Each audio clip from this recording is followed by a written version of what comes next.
وانظر بصدور عارية شباب في عزة البوعزيزي وغير البوعزيزي وفي كل مكان يتحركون سيتحركون في سوريا، سيتحركون في مصر، وسيتحركون في اليمن وفي البحرين وفي السعودية وفي الجزائر. تحركوا وانظر ماذا فعلوا في كل مكان، تحركوا وسيتحركون. قلتها لك قبل 2.5 عندما حضرت هنا وكان أمامي تونسي عميل آخر، كان أمامي تونسي عميل آخر، قلت له سيقتل الناس أنفسهم، سينتحرون وسيثورون. ولقد ثاروا هل هي ثورة كرامة أو ثورة خبز؟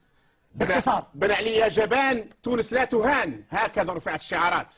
يا عصابة السراق، الشغل استحقاق، كرامة، لا نريد خبز من عندهم، نريد وطننا، لأن وطننا اليوم. وهل ينطبق هذا على بقية الدول؟ اليوم استعمار أسوأ من الاستعمار. ينطبق هذا على بقية الدول؟ كل الدول العربية من المحيط إلى الخليج بلا استثناء، وكل الشعوب العربية ستنتفض، وأعدك، وسأجلس معك ربما هنا وفي مكان آخر، وسيسمع العالم في يوم ما أن اليمنيين قد انتفضوا على هذا الطاغية، وأن المصريين قد سحلوا هذا الطاغية، وأن الجزائريين قد أنهوا هؤلاء الطغاة، وهؤلاء هم الأقرب.